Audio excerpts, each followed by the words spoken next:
এসেছি dragon fruits. এই dragon fruits দিয়ে আজকে স্মুদি বানাবো। আর এই ড্রাগন ফ্রুটসের মধ্যে ভিটামিন সি, ম্যাগনেশিয়াম, পটাশিয়াম এবং অ্যান্টিঅক্সিডেন্ট ভরপুর এই ফ্রুটটা মহিলাদের জন্য রামবাণ, অর্থাৎ হাড়ের সমস্যা দূর করে। যারা প্রেগনেন্ট ওমেন তাদের জন্য আইডিয়াল, এবং যাদের ডায়াবেটিক রয়েছে তারাও কিন্তু এই স্মুদিটা খেতে পারেন।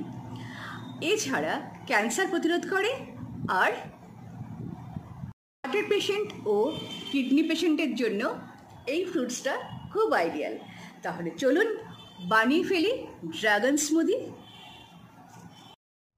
এই হেলদি ড্রাগন স্মুদিটা বানাবার জন্য আমি এখানে দুটো ড্রাগন ফ্রুটস কেটে নিয়েছি, রাফলি চপ করে নিয়েছি, আর নিয়েছি বেনানা, অ্যাপেল, আর 8 থেকে 10টা সিড ছাড়িয়ে খেজুর, আর দিয়ে দিচ্ছি 8 থেকে 10টার মতো অ্যালমন্ড।